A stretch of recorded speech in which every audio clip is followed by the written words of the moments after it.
Hey everybody, welcome to the Paranormal Peeps podcast. I am one of your hosts, the fabulous and fat Mikey. To my right, we have the lovely Jamie. To her right, the fabulous Josh. The fabulous, he's just the Josh. That's all he needs. He's Lord Josh. By the way, I'm the only Lord here. You're trying to hand out your title? Hey, I gotta throw it when I can. That's the only respect I get. I'm like Rodney Dangerfield. I get no respect. Rodney Dangerfield. All right, and Josh, to your right is the lovely Elisa. Terry could not be here tonight. She's my wife, but she is home. She's actually chauffeuring the daughter. Annika's been on our show before, so we can say her name. But anyway, she is chauffeuring her to homecoming, which has to be so awkward. But anyway, let's digress. But she will be back next time we record. Anyway, so we have a fun topic to talk about tonight. This is probably one of the... We've alluded to it in the past. In fact, I think we even said on the last episode where we were going to be. In fact, since we last released, you actually released a short one. Yep. A taste from what we're going to talk about tonight. We're going to talk about the old Montana State Prison. And our fun 12-hour investigation. In Lockdown. So... First of all, is anybody here besides the Raymonds? Well, actually, never mind. We don't count. Because Elisa, you've been I've been there too. This is the first time I've ever been locked inside a prison overnight. Yeah, no, it's more like a false lock. I'd love to say it was like, hey, we're locked in, padlock, and no way out, but yeah, it wasn't that cool. Well, it's close in an enough. emergency, you could get out, but it kept everybody else from getting in. Yeah. So, but you told us, like, when we were going out there, it's like, if we need to get out, we got to call the sheriff to come let us out. So I was telling all my coworkers and everybody, he's like, yeah, we're going to be locked inside, and if we have to get out, we have to call 911 to get out and say, we're locked in the prison, I need to get out. That was actually a retelling of a story about the prison. There was 4 teens, I think it was 4, and they jumped the walls. Which is, I don't even know how they did that. Yeah, that's like no small feat in itself, right? They're teenagers. They can do anything. It's illegal. So they jumped the walls, and the prison's unlocked during the night. Like the 1912 cell block isn't locked up at night. And so they went into the 1912 cell block, and they're hanging out, being, stupid, fun teenagers. And they're like, let's go to a scary place at night. Let's see what happens. And they ended up calling the sheriff to get him out because of all the stuff that was happening in the building, all the bangs and noises and stuff that were going on. And so they got truly scared and trespassing. Yep. So what's the follow-up? Were charges pressed? I don't. Did they get to spend time in the Montana State Prison? Yeah, I doubt it. On an official basis? It was probably more of a fine, like, hey, here's a $100 fine, or I don't know, whatever the fine for trespassing is in the grand state of Montana. Either way, kids, don't be stupid. No. But, well, even just when we were there during the day, right, there was a large family that was there at the same time, and they had a bunch of kids, and obviously they were more interested in socializing with all the other adults. And this is what we just went through as a group just during the day, as like regular tour. You go in, you pay, and you can go do a self-guided tour. It's kind of nice to like check everything out before you go in at night. Yeah. That way you know that when you walk around the corner, that dark figure standing in the corner, oh yeah, it's a mannequin. Yeah, right? I'm not big under the mannequins. And there's a lot of them in there. Yeah. There's a lot. The creepiest ones, I think, are the ones in the cells, honestly. But there was some funny ones in there too. But that being said, anyway, this family was walking around there, and we walked around the corner to the north side of cell block of the 1912 cell block. It's kind of where you go into the, what is it, East Siberia, I think. It's up. Yeah, it's close to that corner. It's the street side, right? It's the street side. Like across the other side of the wall from there is the Prison Pizza restaurant. So we get around the corner there, and these teenage kids are climbing up the wall, like they're rock climbing. 2 gals. Yes. Yeah. I come across them too. Yeah. This was right after we also saw the little kids. There's a sign, and there's a replica of a little gallows there. There was a gallows that we're going to talk a little bit about those coming up here, but there was a little gallows there, and there's a little sign that says, "Please do not play on the rope or the gallows, or put your head in the noose." Your head in the noose, and these kids are sitting there putting their head in there, like, look at me, and it's just like, yeah. Or even in the warden's office, they were playing with the phones and all the typewriters and stuff. I'm like, yeah, it's not like these are antiques or anything, you guys. Come on. They probably have never seen a typewriter in their life. I said that, though, and one of the adults that was with the group gave me the nastiest look. And I was like, what? You want to go? Want to throw down? You guys are being disrespectful. That's right. I think that's the same group that were running up and down that blasted ramp. It was awful. Oh, yes. Yeah. It was awful. Yeah. I am not a fan of people who let their kids run wild in places that aren't meant to be run wild. Like, they could have went out into the yard where the basketball hoops and like the for sure. the shuffleboard and ran all around there. Go play tag on the field. Yeah. Yeah, no big deal. Like, there's a baseball field there. Like, go play. Like, it's outside, right? Yeah. But like, not inside the building with these displays. Like, there's some stuff there that's like, 70 years old plus now, right? Yeah. And it's like, and there's glass everywhere, and so it's like you don't want to see people get hurt or whatnot, and they will kick you out if you get too wild. This is how I know I'm turning into my dad. I just can't stand any of it. Yeah. Well, like, you'd hate to see someone hurt. Like, that's an actual noose. It's a real gallows, right? Yeah.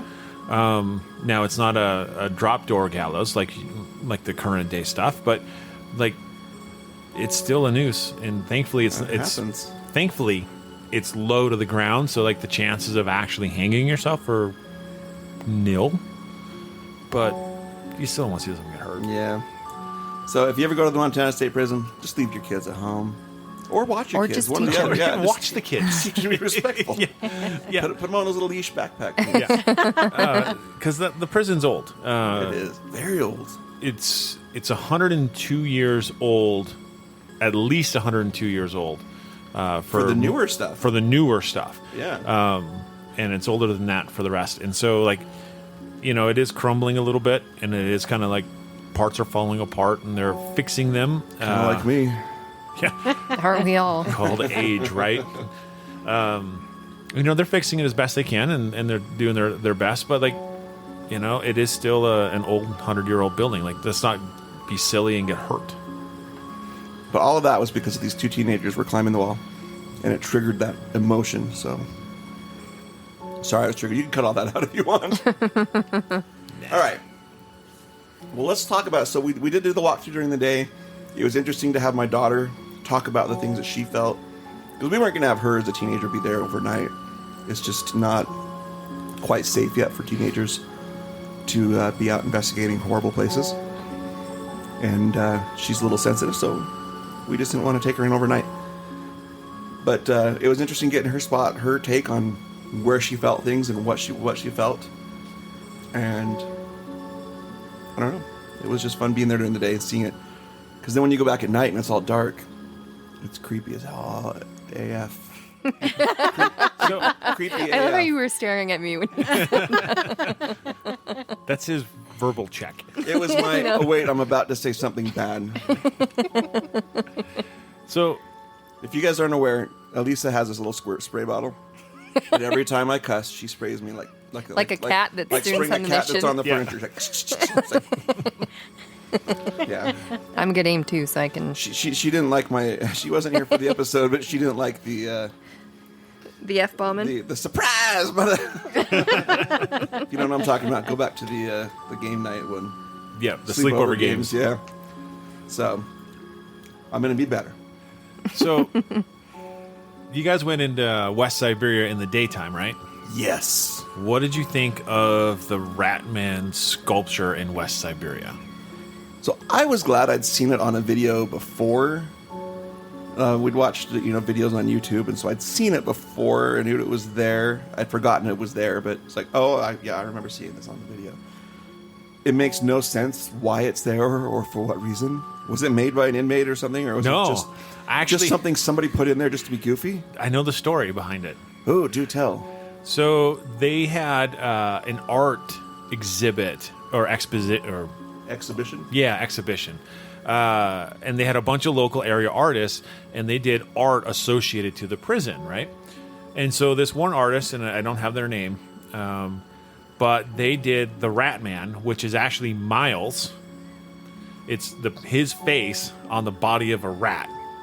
And so it's his depiction of how he was in his, like... You dirty rat. Yeah. You caused the biggest riot in the country. I bet there were a lot of people in prison that were called rats. Oh, yeah. Oh, I'm sure. But not in a good... That's not a good thing. Because once somebody calls you a rat, then you get shanked. Yeah, and there's some good examples of shanks inside of that. They're a big rat. That's actually what the girls liked the most. The teenage girls that we had, they liked the most. The Rat Man? My daughter, no, the shanks. There's a cabinet full of all the different shivs that they had up there, and homemade knives and things. And yeah, they thought that was probably the most interesting case of the whole place. So Interesting. the case I like the most is right there when you walk into the admin building. It's off to the right, and it's the one that has the shoes that they put on people who are going to run away. Oh, the concrete shoes. Yeah. And each one weighed 30 pounds. Like, I can't imagine. why just did they weigh 30 pounds? Yeah, it says they weighed each shoe weighed 30 pounds. So here's what I thought with this, and I don't know how they worked, but so the shoes, if you've not seen them, you can Google it, check them out. They're really easy to find. But they're like, the soles are like 6-inch thick or 5-inch thick concrete based on regular shoes, right? Yeah. Well, and it's supposed to keep you from escaping? Yeah, it slows you down. Well, why don't you just untie the shoes and step out? See, I thought the same thing. I have no idea. It's like, that's really easy. And then and then they don't hear your shoes clamoring anyway.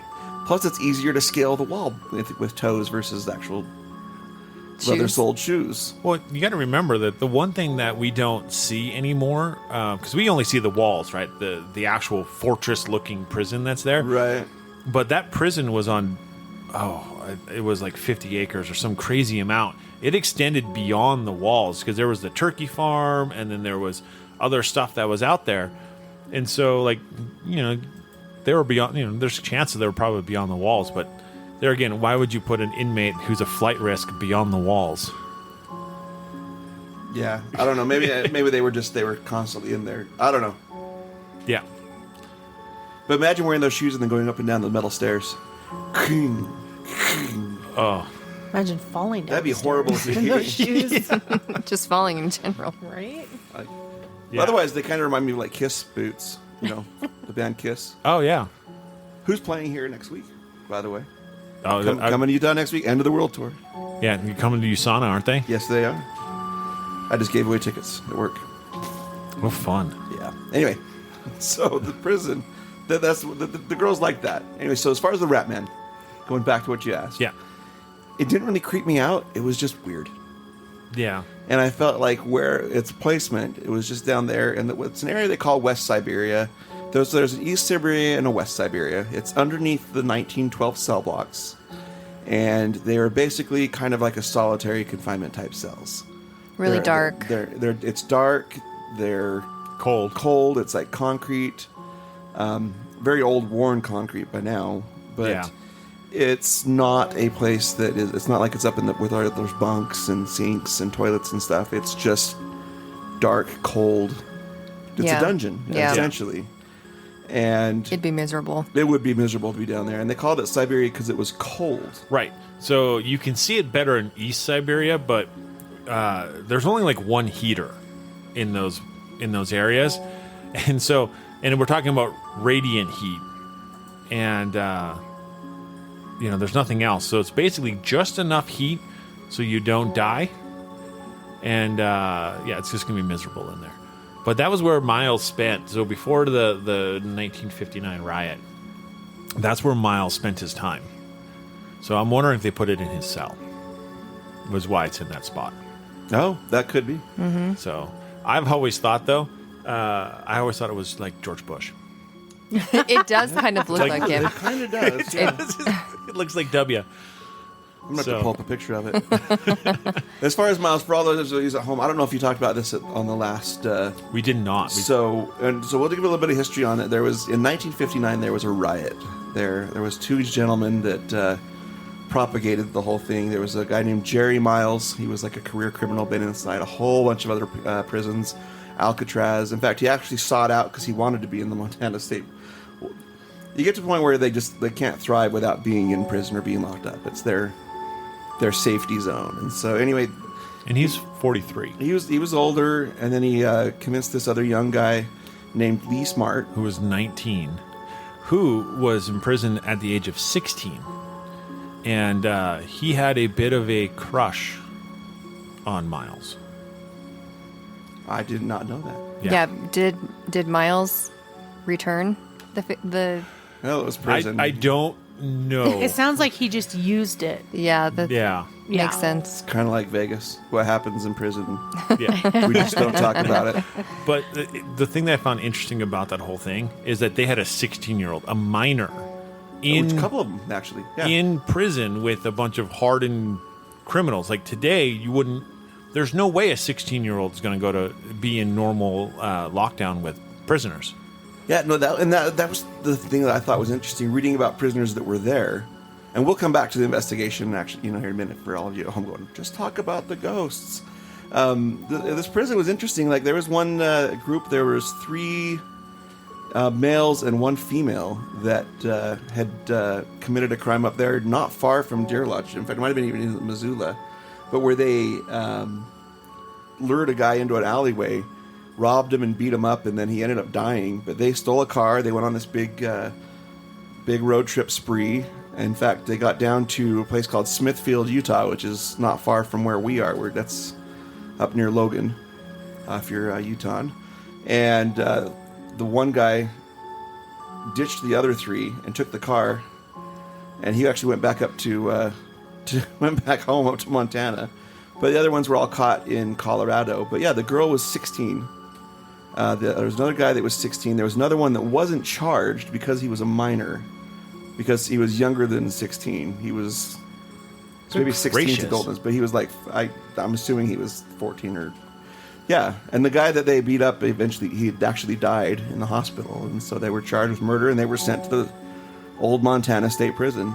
And yeah, you can find pictures of them real easy. I could find their names if you wanted, but anyway. It's just really interesting that they would lock up these teenagers in a full-on prison. Yeah. You know.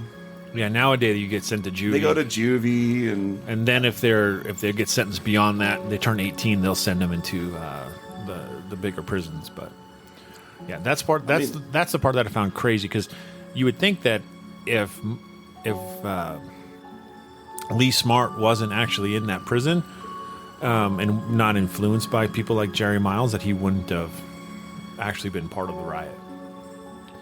I don't know. He was the one that did probably the most damage. Well, and he was probably protecting him from other people too, because he's so young. Like probably fresh went meat. both ways. Yeah. Buddy system. Which, by the way, fresh meat is a delicious pizza at Prison Pizza next door. So good. Yeah, we'll put on our plug here. That pizza was pretty good. It was delicious. We had, I don't even remember what the one we had was, but they had one that was like an Alfredo sauce, like a white sauce with cheese, and then it had mushrooms and sausage. It was fantastic. Mwah. Oh, so good. Yeah. Okay, so. Anyways, so the riot. Siberia's. So we were talking about the Siberians. Talking about riot. Do you want to go with the riot? The riot. Let's go with the riot. So in 1959, this is early 1959. I want to say it was January, February. There was a riot that was led by Jerry Miles, this career politician, career criminal, Same thing. and his friend Lee Smart. And it was actually a 36-hour-long riot. They took control over guards. And it was actually really interesting how they did it. They kind of picked them off one by one. The first one they threw, somehow they had a bottle of gasoline, and they threw it on the guard and said, all right, we're going to light you on fire. And they had a broom, and they're like, we're going to light you on fire if you don't give us the keys. And they were able just to quietly, one by one, take control of these guards, and then they locked him in a cell and just let more people out. And it was really interesting how they were able to pull it off. Yeah, and the prison was overcrowded in '59 and understaffed, and so it'd be easy if you got one guard right? Because I mean, you've seen the catwalks out there. Yep. Like, essentially, he threw the keys over a big opening. It's like a big gap. Yeah. And there's no... Between where the cells are in the 1912 cell block, and we call it that because it was built in 1912. Right. So you're talking about a 47-year-old prison at this point in time. But between where the guards walked was on the outer walls of the cell block, and where the cells were, which were in the inner section of it, there's this big gap. And the only way to get up and down was to walk back to the middle and then go up and down the stairs. Mm-hmm. And so guards actually put in like 2x6s that spanned it across. So I wondered about all those boards. Did the guards cross those? Yeah, they'd walk across those. Oh, that's scary. Just to not be grabbed at by guys as Well, you no, walk past others? just so they could walk. You know, if they needed to go into the cell block area and then back out, they needed a way to go back so and they didn't have to forth. go all the way back down to the one Right. end. Okay. No, I saw all those big boards across there, and I didn't understand exactly. I'm like, Yeah, and it's Yeah, and it's 40 feet up, right, to the top that's level. Terrifying. crazy. Yeah, so it's 4 stories. This cell block, yeah, there's 4 stories to it, 4 different floor levels. Yeah. And the higher you go, the hotter it gets. Oh yeah, it gets warm up there. Hey, but they had a great view. You could actually see over the wall. And into the neighbors. into across onto Main Street. You could see the warden's house from up there. Yeah. Penthouse view. Yeah. Yeah. I have to imagine those weren't for like the best, those were like your lower. Yeah, but could you imagine though? Because like it gets 100 degrees in Deer Lodge, Montana, in the summer. Like you got to bake. Oh, on that top floor. Oh, Yeah. yeah. Well, it's prison. You're not supposed to be in. It's not like today. I don't know. I've never been to prison. That's right. Knock on wood. I mean, I'm sure I'll do something stupid in my life. And I'll most end of up them didn't there. even have TV when it was built. Yeah, right. Yeah, no, it was prison. It's not supposed to be easy. It's punishment. Yeah. And some of them, I don't know, it's weird that they got to where they thrived on that punishment. But nonetheless, yeah, so it's 4 stories tall. It's hot. It's crazy. It's uncomfortable. And And they managed to take it over in a matter of like an hour. yeah, it was nuts how they just... And the warden wasn't there at the time. The deputy warden was there. They ended up... they had one accomplice. I forget his last name. It started with a C, though, I believe. Which doesn't help anything. That's Sure doesn't. I'm sure his name started with a C. Maybe it was an S. It was another guy that kind of helped him, and when the riot once he figured out that the riot wasn't going anywhere, he actually kind of gave up and went back to his cell. But the deputy warden, his name was I believe it was Theodore Roth or Ted Roth. Yep. So they went in and they used to have kind of an open door policy. You can come, you can air your grievances and whatnot. He came into the office, and they actually, with a rifle, Lee Smart shot him. There was a rifle that they'd gotten from one of the guards. He shot Ted Roth, the deputy warden, several times, I think it was, in the chest, if I remember right. Yeah. And killed him. And then it's interesting because there's lots of people that worked there at the prison that they didn't hurt. Like there was the ladies there in the office that they kind of just let them be. Well, you got to figure like their grievance wasn't with the general staff. Their grievance was with the warden and with the guards at that point in time. But even most of the guard, they didn't really hurt him. They just took him and just held him. Yep. Yeah, I think one other guard died. Yeah, there was. It was in the initial takeover. It was when they shot the deputy warden. It was right there in the office. Yeah, and because most of them I don't think were armed. Like I don't think that most of the guards were armed, and so like if you got one prisoner with a gun, like you're already out. You're already outgunned. You're It's like, outgunned. okay, you're the boss. Yeah. Whatever you say. The warden, they did finally get word to the warden. The warden they came over, and he was actually coming back to work, and they were trying to alert him. It was like, hey, wait, don't come in. And he was alerted. And I didn't understand quite. I'd read about it, and there was tunnels back down next to what's now the theater, and next to the chapel. And I didn't quite understand how he could get into these tunnels without getting into the prison. So, No, I know how they did that. So, I do too. I figured it out. I'm like, yeah, oh. it's in the main guardhouse. Yeah, right at the front door. Yep. So it's right at the front door. There on the right hand side. There's a stair. There's a metal door down there now, right? Mm-hmm. So our first time we go to the prison for an investigation, which was 4 years ago, right? Our Heather, who was our tour guide, she walks us into that room, right? No lights on. Well, all of our flashlights are off, right? And then she takes her, I think she had a stick or something, and then she banged on it in the dark. This big, No gigantic warning. metal trap door. Yeah. I think we all pooed a little on that one. But this tunnel goes down from that front jar shack underneath the wall, you're inside the wall at that point, but it goes down under, and then you can actually get into the prison there. And the only keys that they weren't able to get were the keys that got in from the inside into that tunnelway. Yep. So the warden was able to come in and to kind of negotiate terms, and they wanted to get like news people in there, and he's like, no, they I don't remember exactly. I'm doing really bad at telling this story. No, you're pretty close. Like he would go down there and he would try to negotiate and try to get a peaceable ending to the riot. It's just terms weren't able to be met. So they had to do the next best thing, which is bring in force. Yeah, and they actually did send in some reporters to interview people bit by bit, and the people, Jerry Miles and Lee Smart, didn't actually want to talk to the reporters. I think which was weird, because they're the ones that started all this, but they didn't want to talk to reporters. They just wanted other inmates to tell the story of how bad things were and how corrupt the guards were. So the guy, when it all came to a head, and it was basically there was nothing that was going to happen because of it. Lee Smart and Jerry Miles went up one of the towers of the the 1912 cell block, which was and above West Siberia. Yeah, and these are separate towers. They don't like go into the main cell block themselves. It was kind of built like, if you imagine a big square and then 4 outer outside doors that go up these corner towers. And I don't even know what was in these rooms, because they had some pretty neat painting along the tops of the walls. I'm wondering if they weren't like guard offices, like because there's a bathroom on one of the floors. Right. Yeah. Right. Yeah. That so- could have been it. Or maybe guard barracks. Could be. I Like don't know. it was pretty secure, right? Like there was Yeah.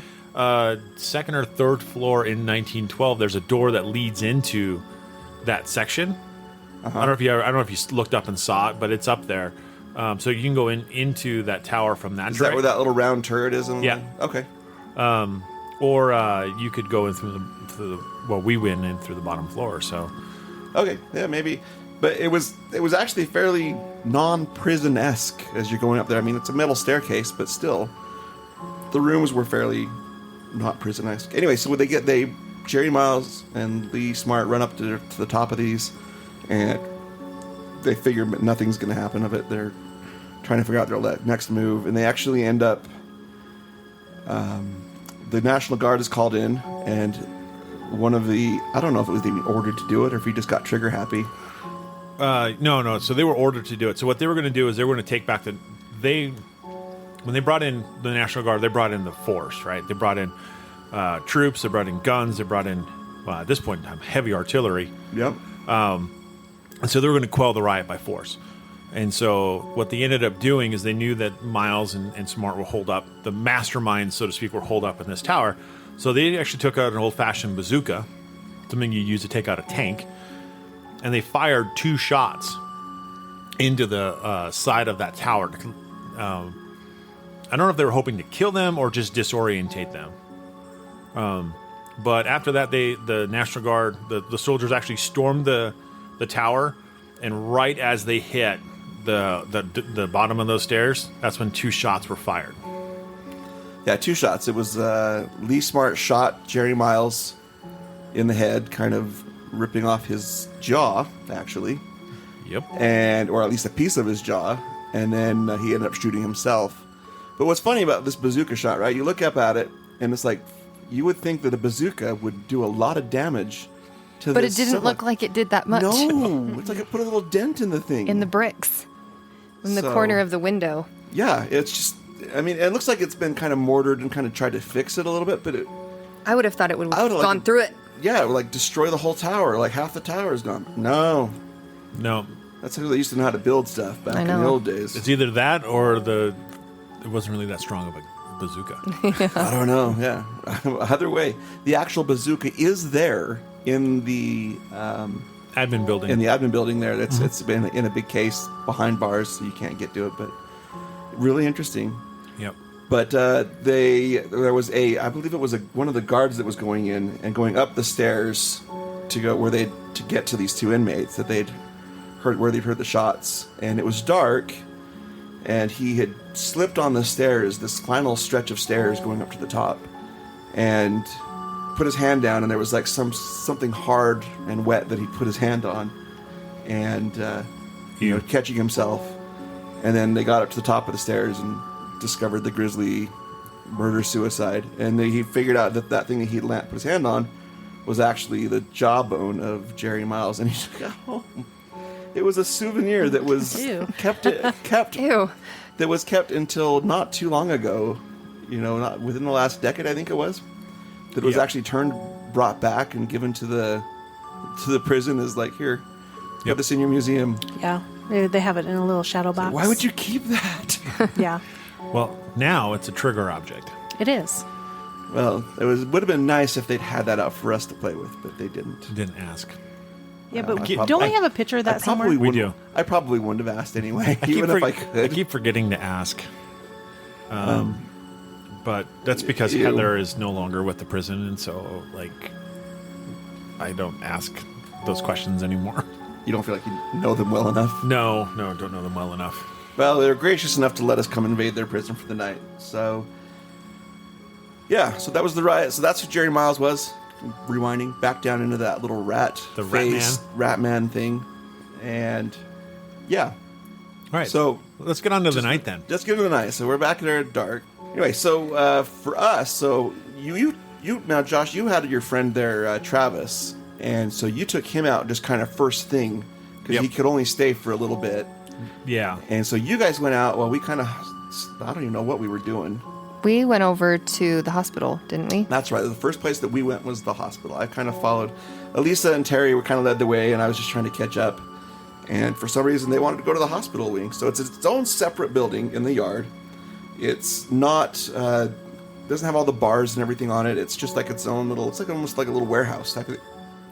And it's like just a long strip, Yeah. right? Just a long white building, one floor, not much to it. Nothing ominous about it. But Nothing real. but the thing is when we were all talking to the guy the security guy, Maintenance. Oh, the maintenance dude. guy. Yeah. Yeah, he was saying that if you go up to that building on one end, you can hear a lot of bangs and things like that going on. So we're like, Like the that's people inside. yeah, that's where we want to go. We want to go where we're hearing everything and hopefully get something going as the night starts to ramp it up. So yeah, we went over to that hospital Now, first you thing. went there first, right, Josh? You got there just before us because you said you saw. Yeah, Oh, we might have gotten in there. Yeah, you and first. Travis went and I there got in before I first. did. because we were setting up Yeah, or we- worrying about the extension cord. And we're in extension court. We were also trying to set up Terry's Boo Bear in the tunnel when you were doing all this. Did you want to tell us just the hospital portion? Yeah. Who you talked to and what you ran into there? Yeah, so Travis and I, after we did our little stint in Max, we went over to that hospital section, which now today is the prison life exhibit. So that's 1/3 of the building that's actually open to the public. And we did a dowsing rod session in there, and we ended up talking to William Hayes. So, for those of you who don't know, William Hayes was a horse thief who was doing 10 years for burglary. But he was a cellmate of George Rock, who those two together, George Rock was spending a 99-year sentence for murder. He murdered a guy by the name of Ed Carl. But anyway, those two got this great idea to escape prison. And they ended up killing the deputy warden at the time, and almost killing the warden. So the warden was actually holding their open door policy at the time, so he was actually in the building. They needed, I think it was 105 stitches to close his neck wound. He almost was decapitated, and they missed his carotid artery by a quarter of an inch. And he wasn't even fazed by it. He's like the Black Knight from Monty Python. It's like, it's just a flesh wound. He ended up blacking out. Like puts his hand on it. Just put pressure on it. It'll be fine. But both George Rock and William Hayes were executed for their murder and attempted escape. The gallows that Mike was talking about earlier, those are the replica of the gallows that George Rock was executed on. Hayes was executed off site. Oh, it said that he was actually executed by the same one. Was he? I thought, yeah. Maybe So what happened? Maybe I misread that. Yes. So what happened with these gallows? The warden thought he was a genius. He's like, okay, well, I'm going to come up with a different way of hanging people rather than the big drop floor where the trap. Didn't have it back then. So it was a means rather than like hanging them from something, or standing on a chair and have them kick the chair out or whatever, Which is or on brutal. a horse. It was, let's get a 300-pound bag of whatever, and we'll just have it jerk them up. And the whole thought was that it would break their neck just from the impact of being jerked upwards. Well, it didn't work. And the first one... And it didn't work on purpose. Yeah. They set the weight wrong on purpose. They wanted them to suffer. In my reading, it never said anything about this, about doing it on purpose wrong. It was just... Yeah, I found articles that stated that they did it. So on they purpose. sat there, and it was actually kind of brutal watching the guy basically strangled to death. 15 minutes. And so they did that, and that was in like the fall. And then the next spring, they did it again with William Hayes. George Right. Rock was the first one. And then the next early spring, they did the same thing with William Hayes. Also didn't work. Yep. Also Didn't just on snap purpose. his neck. Also on purpose. But what was interesting about this this session is I asked him a couple questions. I asked him, one, did he regret killing the warden or the deputy warden? And his answer was no. So I was like, did you regret what you did to go to prison? And he said yes. And so that was the only regret he had. And so I asked, well, I asked if the warden was crooked. Was that why he didn't regret what he did? And again, he answered yes. So the interesting thing is Conley, after he stopped being warden, he was actually indicted on charges for misuse of government funds, which he was eventually acquitted. But I kind of think that was more cronyism than it was anything else. Yeah, well, Frank Conley had been around. He was born in like 1864 in Maryland, and at 16 he goes out west just to go do the American Western dream, find gold, whatever. And lands in Montana. It's the Wild West, right? Oh yeah, and he ends up knowing the right people, and ends up as the warden of this new prison that's built in like 1879. I think was when it was the first prison was started in the territory. Montana wasn't even a state at the time. Nope. And he's in charge of this just little jail, and it turns into a bigger prison and a bigger jail and a bigger jail, and they keep adding. And he did have some he was very much into using the prisoners for labor, whether it was the prison's labor or other people's labor. And so there were a lot of those things were him loaning out or renting out prisoners as, I don't know, what, you need your shed painted? Sure, $40. I'll send a couple of prisoners over. Yeah. And they didn't get paid for it. No. I honestly think I get this picture in my head of like Shawshank Redemption. Yeah. For those of you who've seen it, right?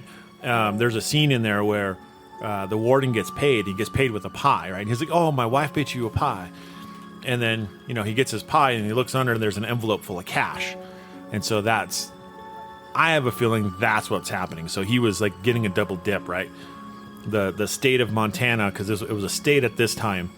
They were paying him money, and then he was getting this side kickback money, Right. What happens? There's another movie I was telling you guys about called Brubaker that Robert Redford's in, young Robert Redford, and where he goes in and finds that this prison, they have this gigantic, expansive farm, but yet the prisoners are eating mush, just like crap. It's like, where's all these vegetables going? Well, they're selling it to all the, these are supposed to be for the inmates, and they're selling it to local farms to sell in their stuff. And yeah, so same sort of thing. Yep. I'm sure this was not an uncommon practice. No. Yeah, it was an interesting dowsing rod session in there. And the coolest part about it, the whole thing, was there was I asked to point the rods to point where he was standing at the time, and he was actually standing about 3 feet in front of Travis and I. And I found that out because I ended up sticking out my hand, and I was like, oh, like you can feel this really intense cold spot, which we always theorize is a spirit standing there. For those of us who can't see them. I'm looking at Elisa. We all look at Elisa. And so I was like, that's really cool. And then Travis, never having done this before in his life, right? This is his very first paranormal investigation. He stuck his hand out in the same spot and was able to feel it. The neat thing is it moved, and it ended up going right on my left arm, right by my elbow, and I could feel that area getting really, really cold. So like it just moved with it. So it was pretty cool.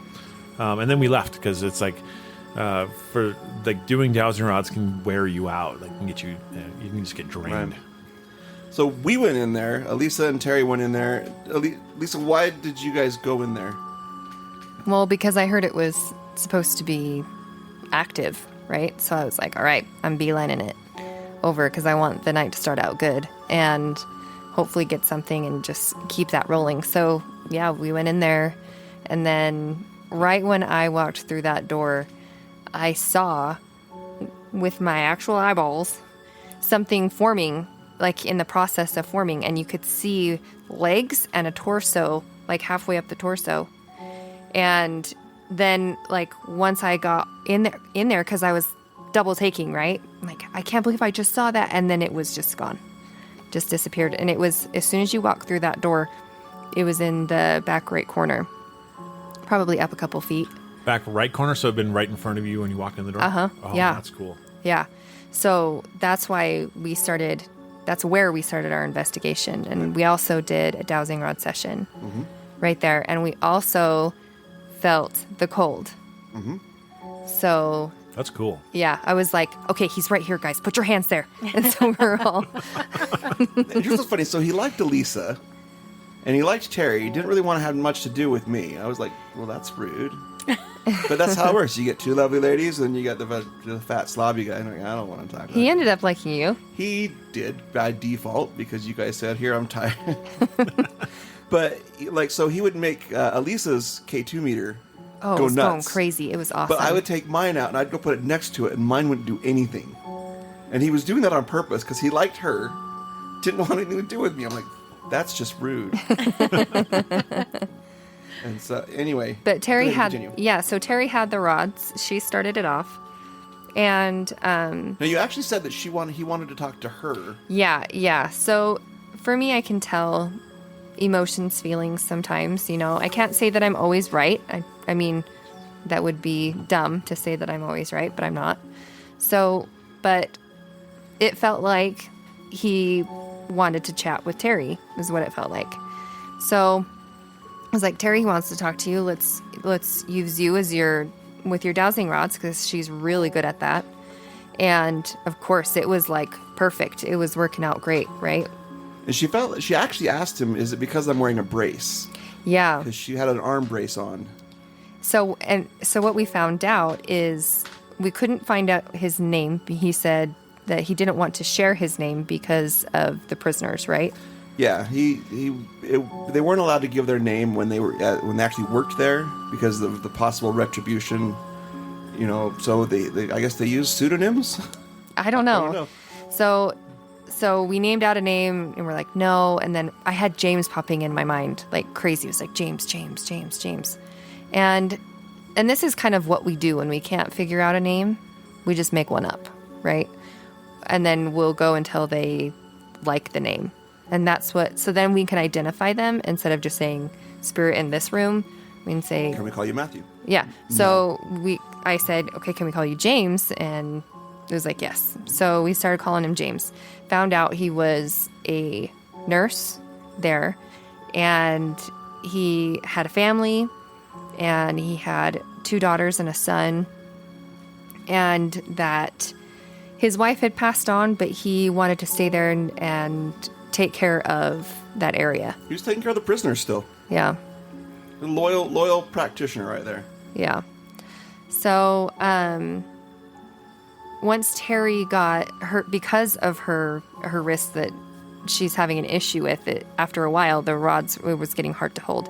So then she passed them to me, and it just wasn't working for me. So I was like, if we give them to Mike, will you try chatting with him, right? And then all of a sudden, like, I can't hear it with my ears, but I came back to and listened to the recording. Right. And there's a full-on man chatting it up. Like, he's Right. got a full sentence in there. I can't make it out 100% what it is. Right. I had the same thing on my recorder as well. Yeah, so cool. It sounds like there's a man. A lot of the times when you get these EVPs, they sound distant or they sound breathy. But this one, it didn't sound breathy, but it sounded distant.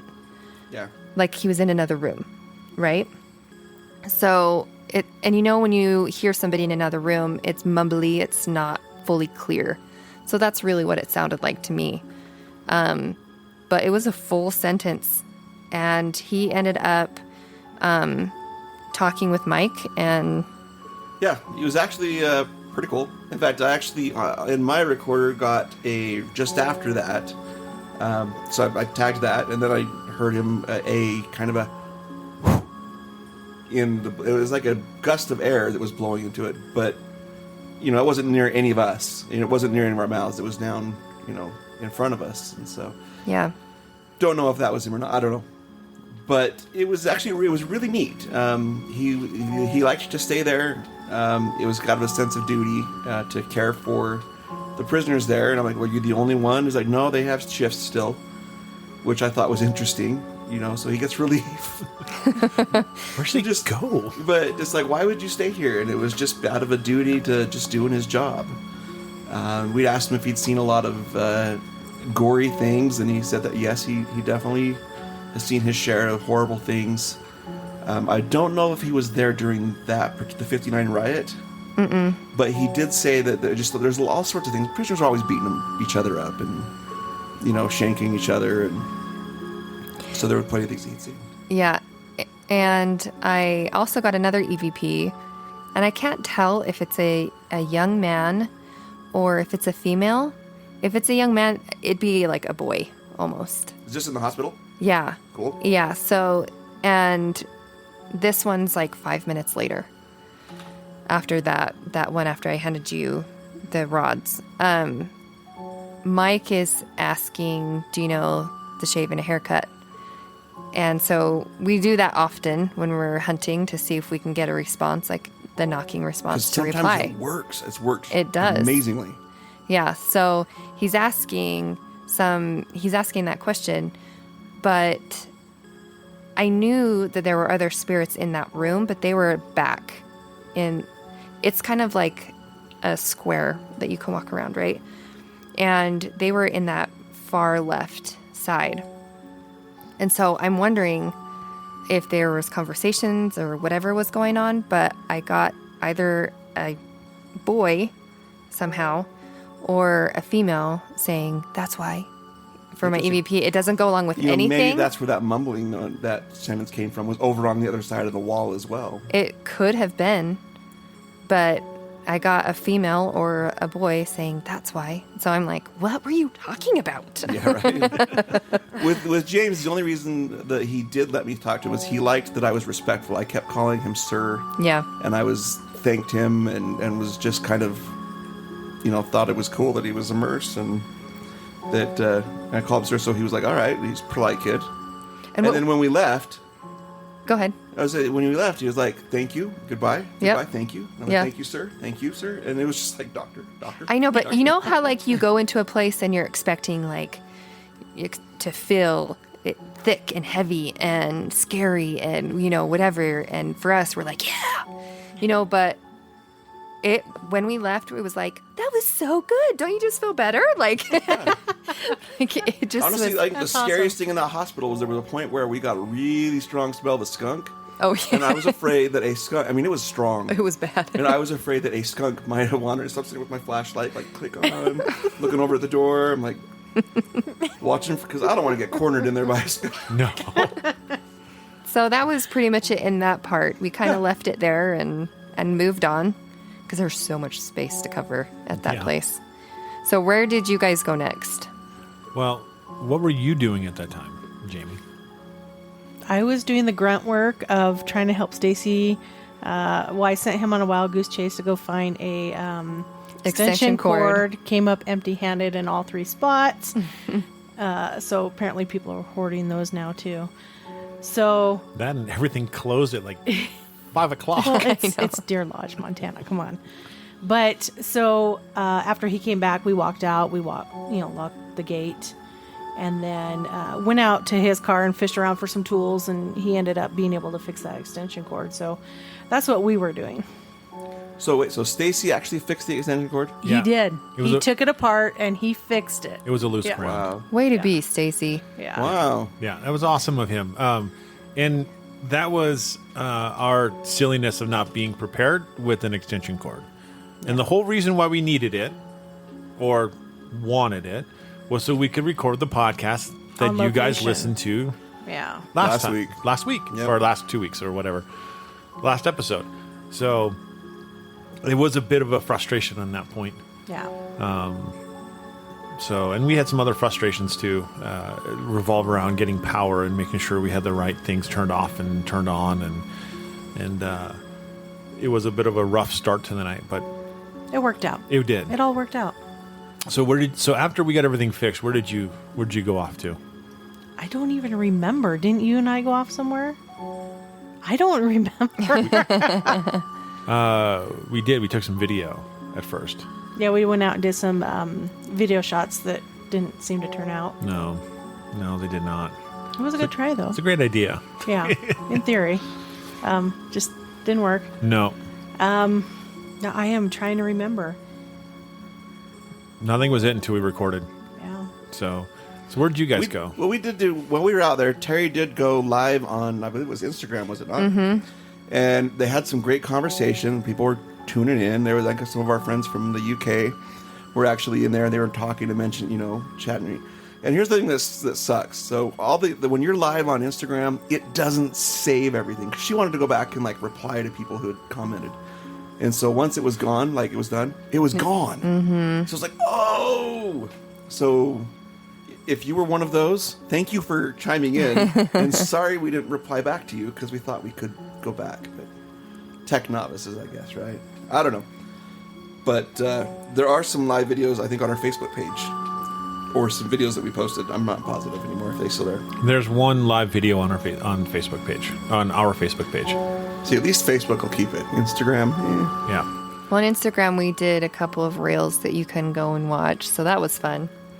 They have a lot of pictures in there. Honestly, it was kind of fun. Like my teenage daughter, was like, "Let me show you how to do this." And so she was helping us do some of these reels. But we went. Where did we go next after that? We went to the administration building. Now the admin building was a lot of fun.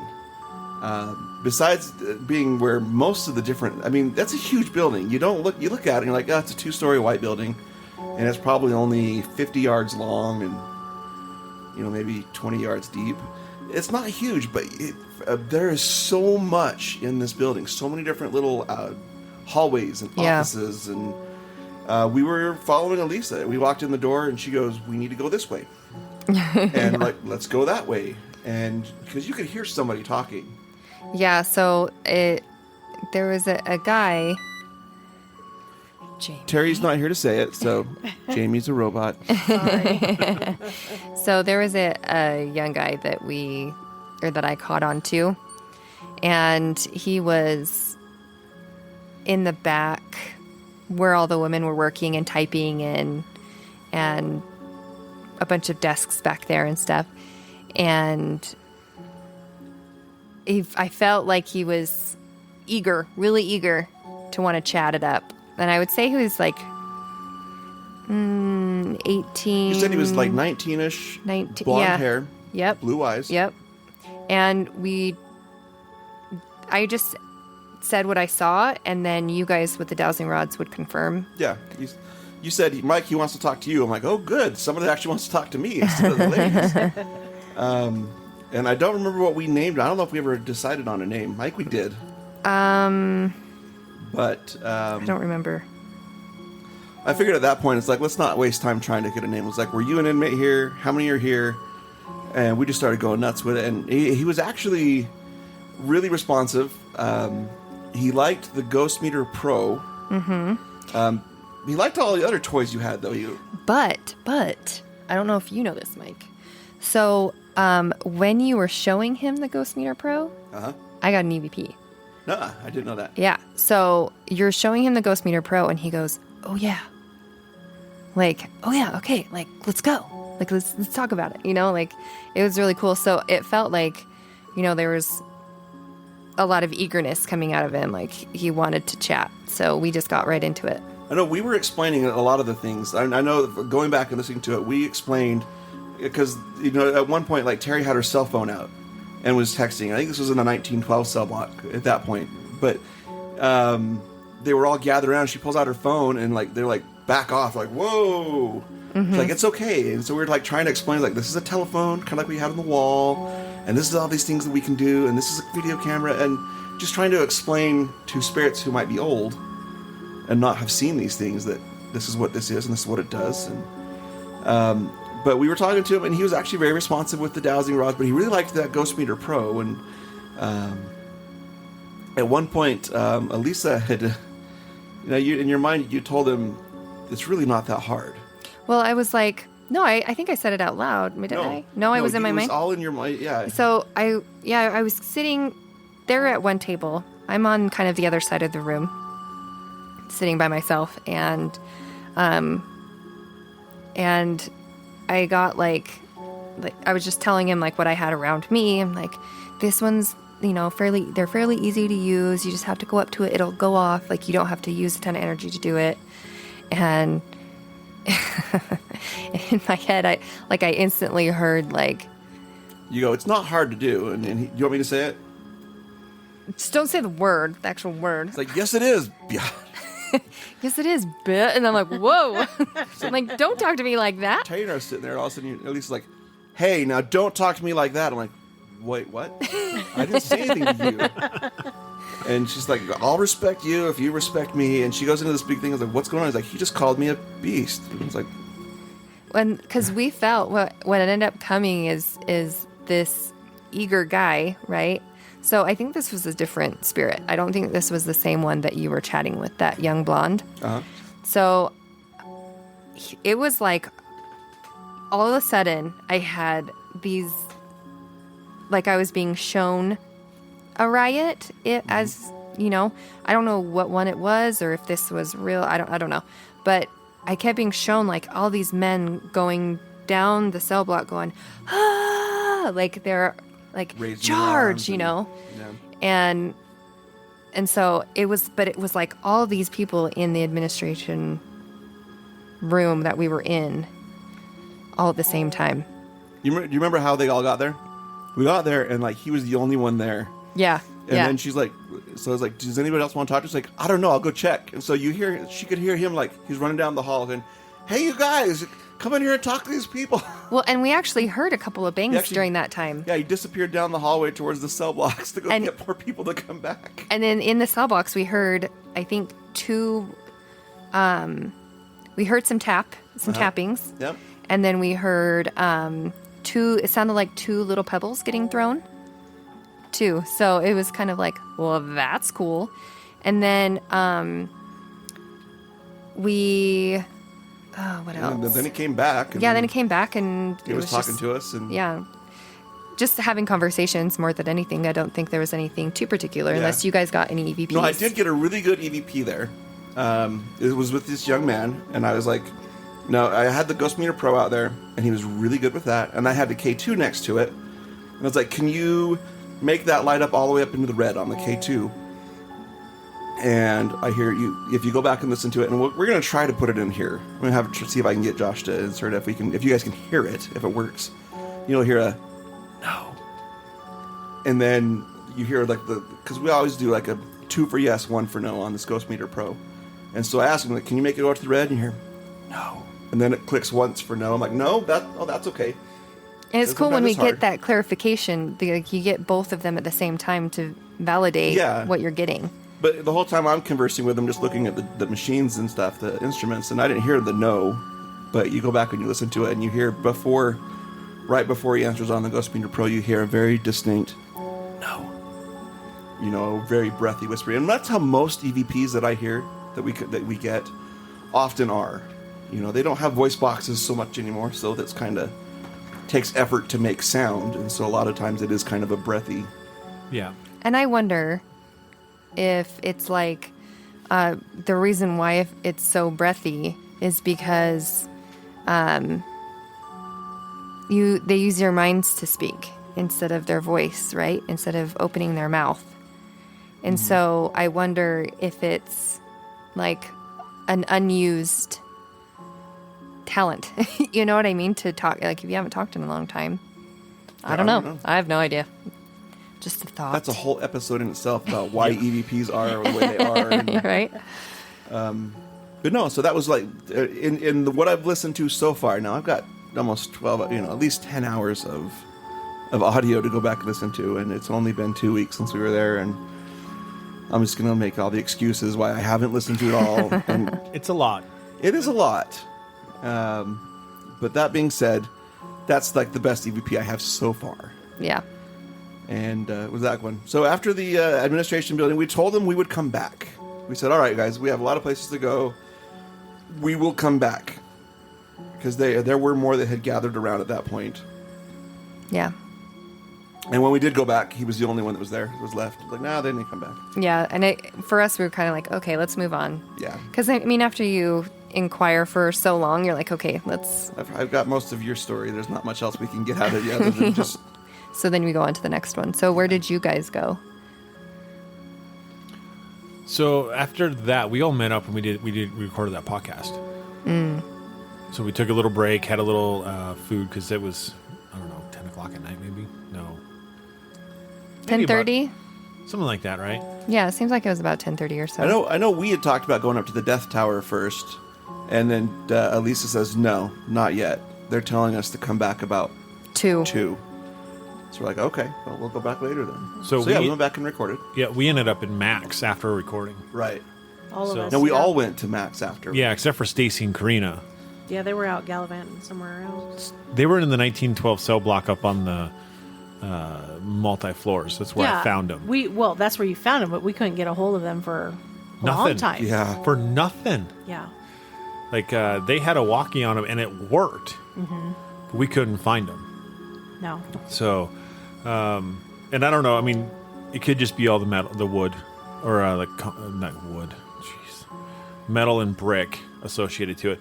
But what's weird about that, though, is our walkies worked between the warden's office and the Death Tower. They worked just fine. Right. So, yeah, there's no logical reason why it didn't work for them.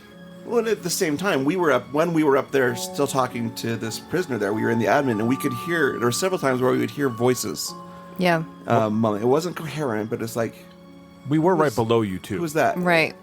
And so I think it was probably you guys, but we kept trying to get you on the radio, and like we're not getting any responses back. Yeah. So we just, you kind of just chalk it up but to... we couldn't hear you. And then finally we did get you, and like...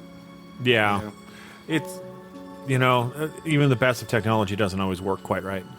So, but yeah, we all went to Max, and we did a little bit of a EVP session at the time. Yep. Not long. I think only like 10, 15 minutes. Oh no, it was longer than that, but was it? Yeah.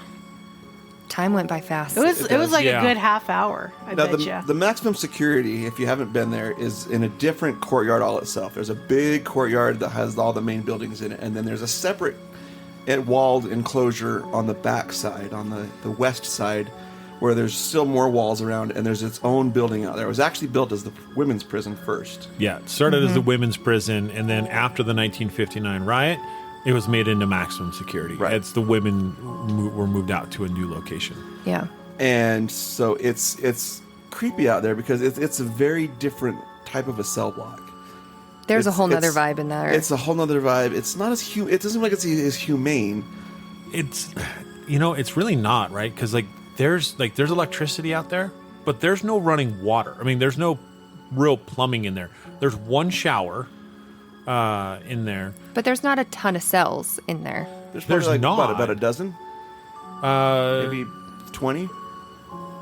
No, not that many. No, there's not that. No, many. it might be close because it goes back around. It goes back out So- and around.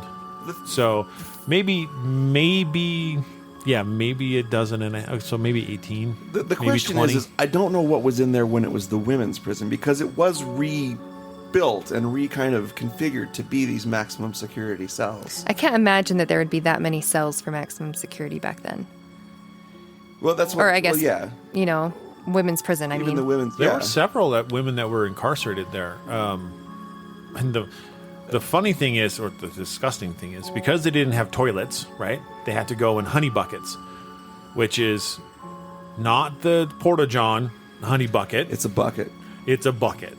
full of sweet honey. Yeah. And Stinky.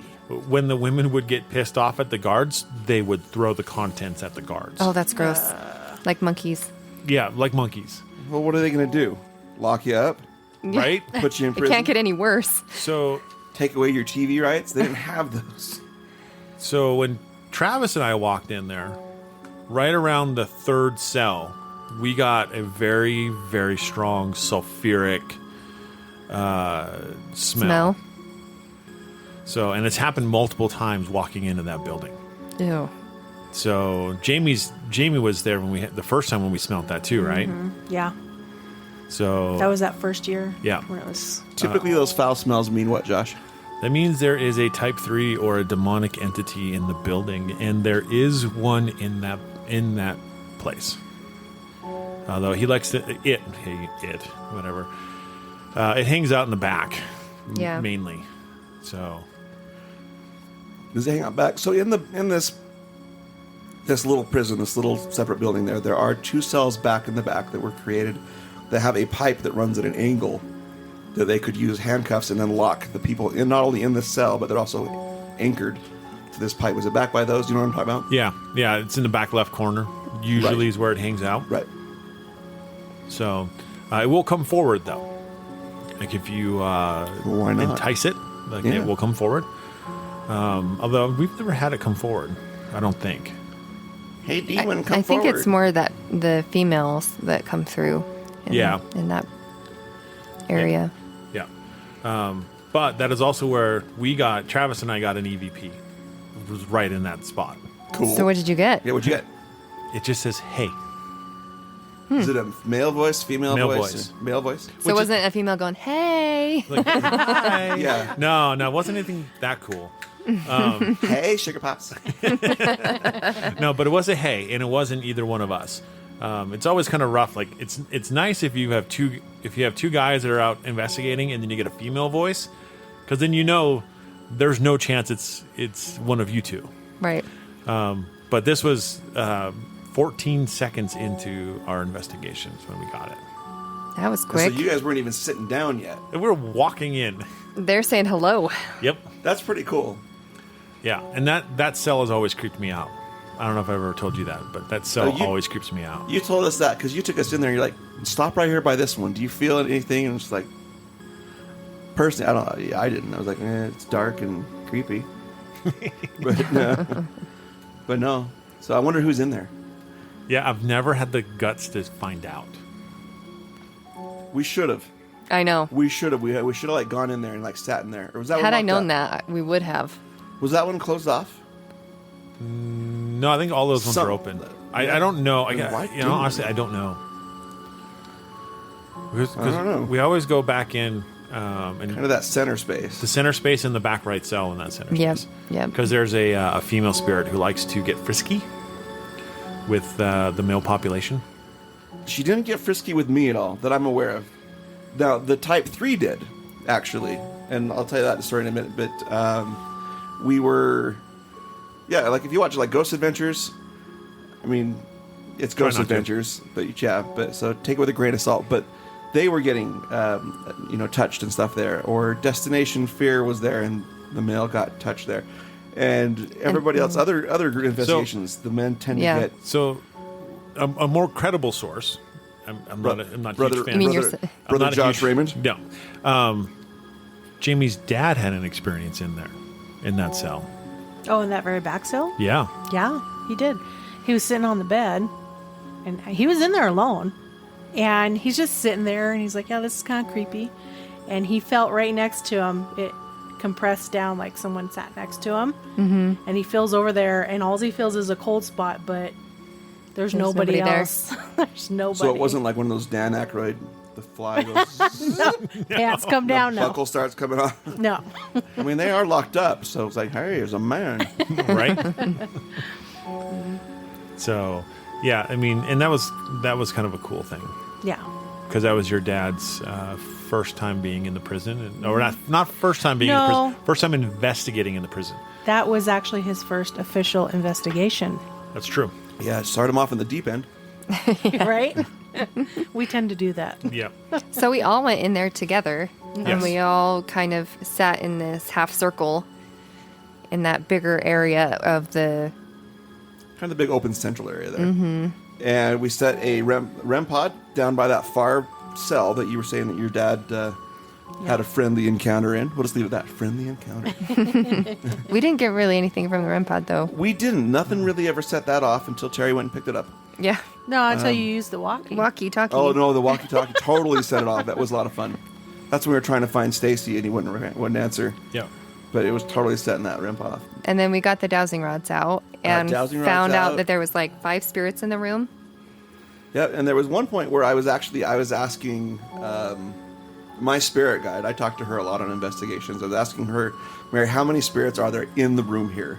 And I was actually had her tapping, 1, 2, 3, 4. And between like 4 and 5 or 5 and 6, Elisa on her, she's doing a live EVP. Terry was doing live EVP with my recorder, and she was actually playing back and listening to it while I was asking this. So I don't have a recording of it, but Elisa got a recording of it. Yeah. You hear a female... It's when you got to 3, it was in between 3 and 4.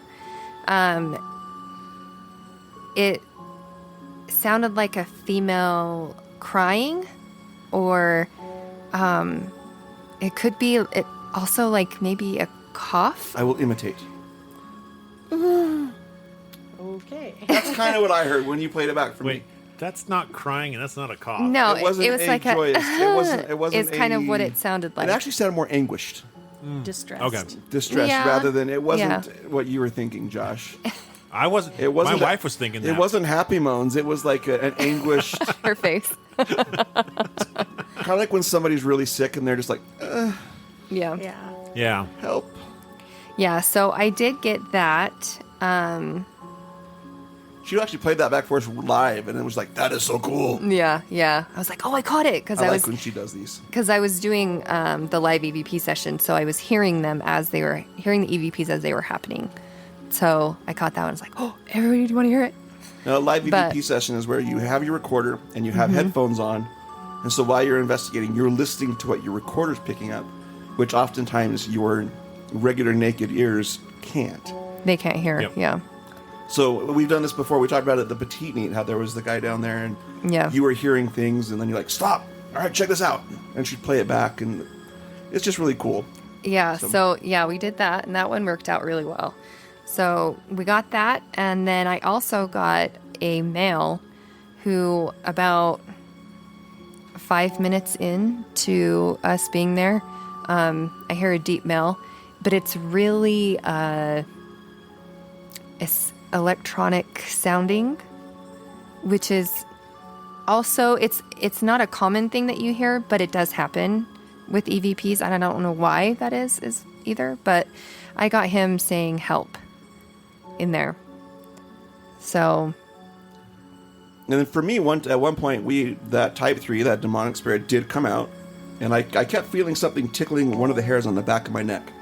Just like one little hair that it was sitting there playing with. I'm like, something keeps touching the back of my neck.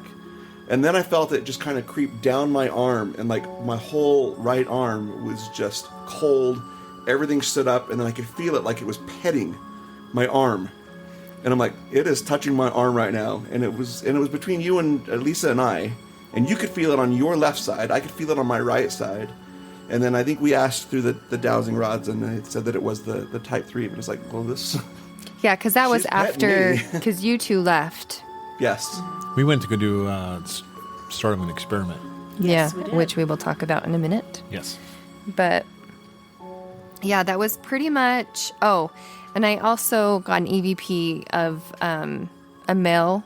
It sounds like he's clearing his throat, is what it sounds like. Let me clear my throat. Sorry. So yeah, so Wasn't singing. I I wasn't singing. so yeah, that's the EVPs that I got out of there, and we did hear a couple bings in there too, and Yeah, we actually heard it's almost sound like it was just before that moan, actually, before that female moan, I heard it was like a shuffle, and then like a step.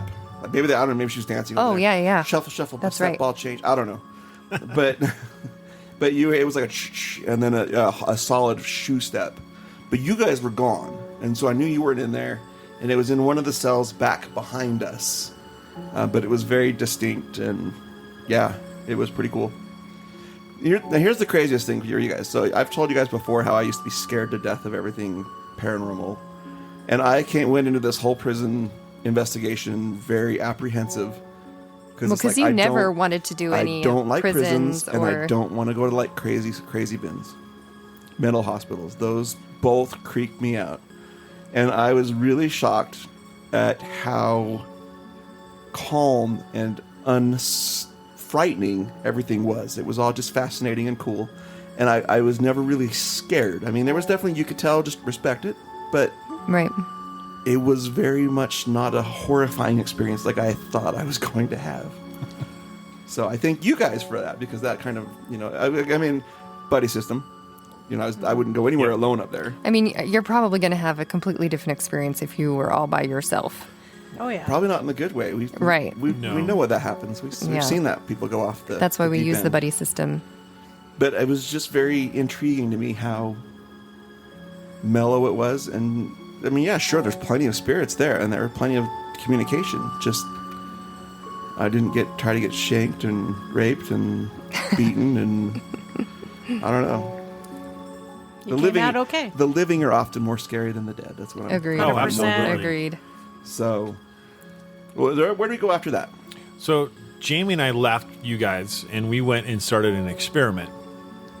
So you want to go and tell them what we go did? ahead. This was Josh's idea, so I want him to. That's true. So the prison walls, when they got expanded, right, they got moved, actually.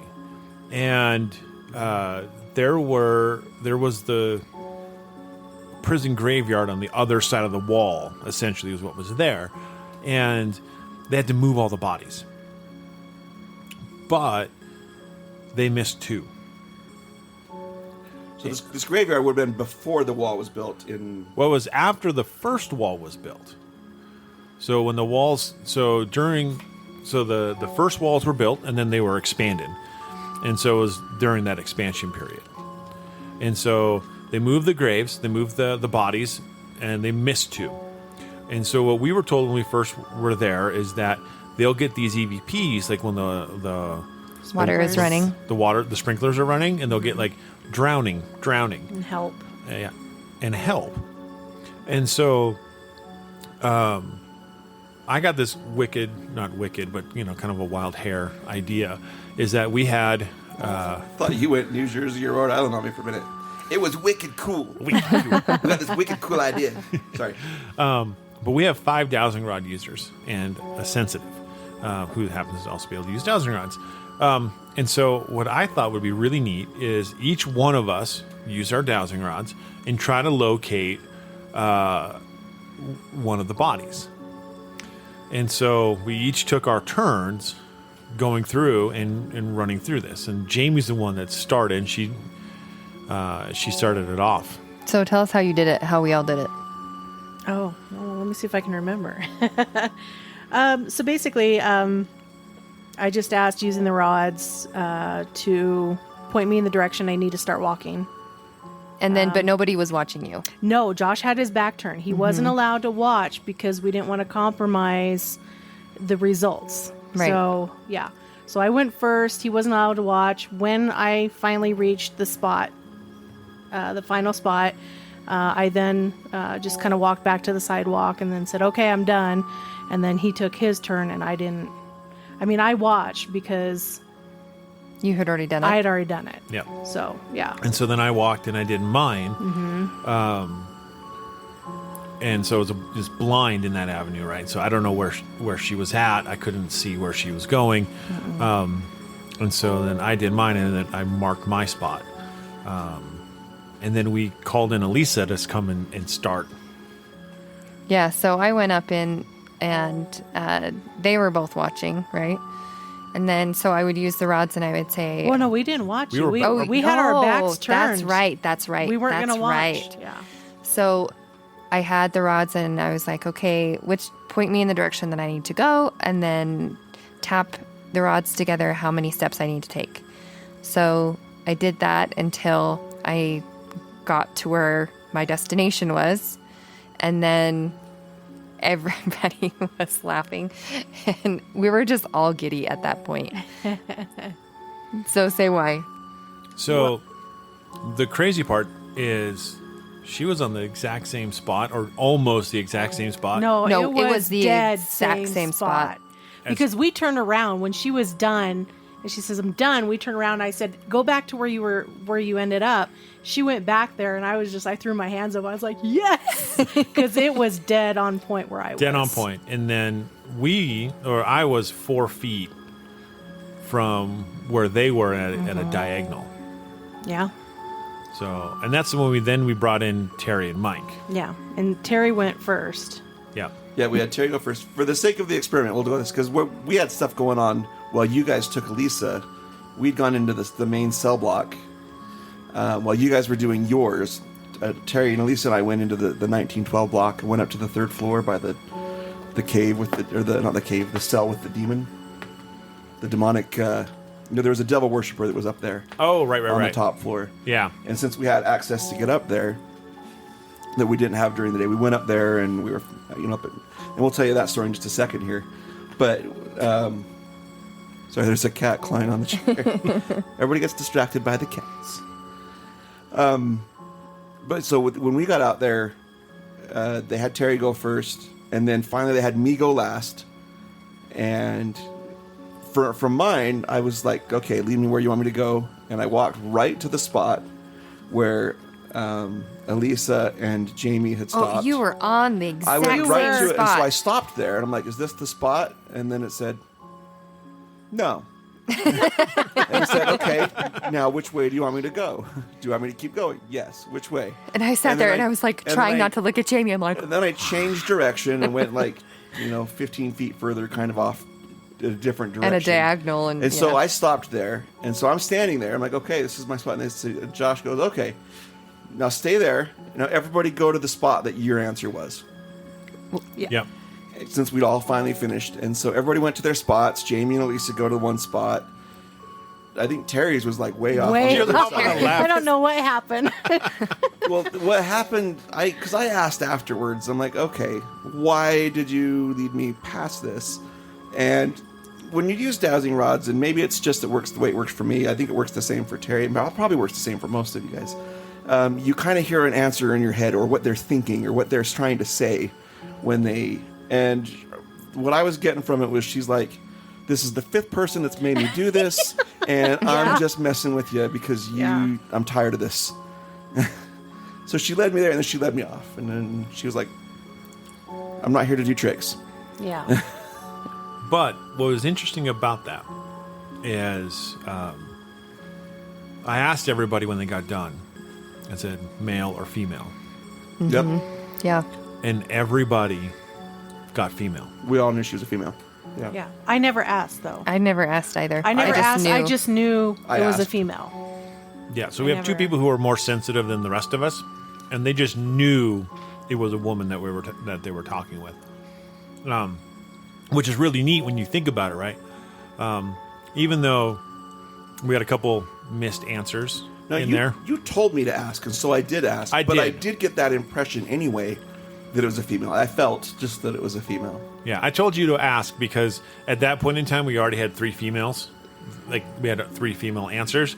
And so it's like, okay, can we get location and gender so we know we have a good idea. So we think we have due to like Jamie and Elisa's and my locations, I think we have a very solid idea of where this body's at. So then we went back to the truck and got out a shovel. And we dug. And then our night ended and we weren't asked to ever come back. Yeah, he was a little perplexed at that. He's Yeah. like, what the heck? No, just kidding. We didn't dig. No. And that's we'll end up taking our stuff to the head of the board there, and then we'll see what happens from there. They'll probably laugh. I'll go, okay, whatever. Probably. Probably. But we'll just see, And I did ask one other question because there's 2 bodies, right? And I asked where the other body was located, if it was inside the prison grounds or not. And I got the answer of no, it's outside. So it's on the other side of the wall. Yeah, this is right close to the wall. And the wall is Oh yeah, right up 20 against feet it. tall, 3 feet thick, and 4 feet deep. Yeah. It's a big wall. It's a big wall. And it was built by prisoners, which is awesome in that avenue. But Yeah. it was a neat experiment. It wasn't the only experiment we did that night either. No. Do you want to talk about the cell block stuff we did first, or do you want to go straight to that next experiment? No, we can totally do that. Next experiment? Yeah. Let's go to the next experiment then. This one was Elisa's idea. So yeah. So I wanted to do the experiment where, what is it called again? Estes Estes method. Why Estes? I don't know. Was it first done in Estes Park at the Stanley? I have no idea. So what that is where someone has noise canceling headphones on, hooked up to a spirit box. And a spirit box is something that goes through radio stations, and you can do it forward or backward. You can do AM, FM. You can change the volume on it. And you can change the speed on how fast it goes through those channels. And the point of the spirit box is to let the spirits use that to speak through it, right? So I had on noise canceling headphones and I just closed my eyes because I didn't have a blindfold. Oftentimes they'll blindfold. But Yeah, we I didn't- normally we didn't have do a that. blindfold. I didn't have a blindfold, so I'll just close my eyes. And then I had the spirit box going. So we were in the Death Tower, which is the tower that we talked about before with the bazooka and Miles and Smart and how all that, where all that went down. And then, so I felt like, okay, well, because they killed the warden, so it was me, Mike, and Terry in the Death Tower, and Josh and Jamie were in the warden's office, had them go in there to hopefully see if there was a connection between the two. And they were asking questions on their walkie-talkie, and I can't hear anything. And then I'm just spitting out what I'm hearing. So it's not Through the spirit box. so I'm not influenced by anything that I can hear. Right. And we had a camera set up. Josh had a camera up there with the IR lights on it, so you could see what was going on. It was recording stuff. He couldn't see it live action, but he has recording of it. Yep. And then I would hold the walkie-talkie and let them play their question, and then I would actually hit play, pull the button down, so they could hear the replies coming back through. Yeah, except we never could actually hear anything. I mean, we Yeah. heard It was too we hard. heard Elisa talking. But we never heard what she was saying. So the value of that is going back and watching the video, Yes. and because you can hear you clearly asking the questions, and then it was more or less, and it would seem like every time that I would wait, it's like I wait long enough to, it's like no answer, and then as soon as I would Let go of the let button. go, and you guys would ask the next question is when she would start talking again. Yeah. So that's again the joy of the video. But Yeah. Yeah, and we had Stacy and Karina with us down in the warden's office, and we also had a camera set up. Yes. But while you guys were setting up, Jamie had her question and answer session beforehand. Yeah. Go on. in the warden's office. In the warden's office. And what were you asking? Well, I don't know. I was just trying to jab him a little bit. A little.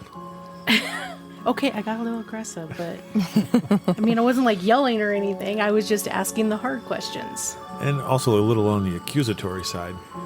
Yeah, because I think he was crooked. You got to remember, they're all innocent. Well, this is the warden. Yeah. Especially him, he's innocent. I was asking Conley some questions. So, yeah. And Yeah. I'm kind of interested to go back and listen to that audio and Me see too. if we picked up anything at all. She definitely got ornery, and she poked the bear. Very accusatory, which honestly, like, without being like belligerent, right, and following the Ghost Adventures motto of, I wasn't being of like, belligerent. hey, come at me, bro. Oh, no. Never do that. Never do that. But following that methodology, you can kind of like, in a way, like provoke, but not in like an awful, like stupid way. You develop a line of knowing how far to push and how Yeah. far is too far. It's something you just comes with time investigating. Yeah. But what's real interesting is while they were kind of going through their pieces and getting ready to go, Jamie's down there talking smack to the warden, and we got an EVP in the Death Tower. That says "You Beast" or "You Be." That sounds Yeah, familiar. witch. We're on a roll here. Yep. So I am actually thinking that is directly related to. Right, but it's going to take us kind of going through that a little more to figure that out, because it may not be either. So It may not be, but that was really neat. But I think one of the coolest things that happened during the Estes method was with Mike and Terry talking, and then what happened. So we were just talking. We were still setting up, and she was still trying to get things dialed in. You guys hadn't started asking your questions yet. And so she's over there, and she's like, and Terry and I are talking, and all of a sudden Lisa's over, she goes, shh. Sorry, I had to get a look, because it was loud. It was gigantic. whoa. And if you It just was lost a your eardrums, I giant- apologize. It was a giant shush, a giant, They were, and it sounded angry. But I don't think that it was directed at us. I don't know. It, But the timing was such that was perfect. it could have been. I mean, it was literal, like, you guys were talking, and in mid of you guys talking, she goes, shh. And she couldn't hear us talking. no, I couldn't hear anything. And so it was like the spirits were trying to talk. And they're like, shh, dude, shut up. We're trying to talk to this lady here. Yeah. The other one that was interesting was you'd asked what was the name of the deputy warden Yeah. Yeah. that was shot. And she answered with Ted. Yeah, I got a mail that came through, and he's like, Ted. And that's Yeah. I was listening for that voice, and that voice sounded very different than, the radio stations that were being scanned. And it was very clear. And so And what's cool about this is she can't hear the questions. She doesn't know what's being asked. She's just saying what she hears. I And literally so- could not hear a thing. Yeah, we hear the question, and then like a second later, it's Ted. Because you have to wait, because it does take them energy to respond, right? And it's It not does. like they have an abundance of that energy. Right. So you do generally have to wait in between questions to give them that time to answer. Yeah. And so there were a lot of answers that came that she would say that didn't really make a lot of sense, but that one was very. Right. On point. Yeah. Very on point. If Yeah. it wasn't indirectly related to it, then dang, what a coincidence. No kidding. Right? Right?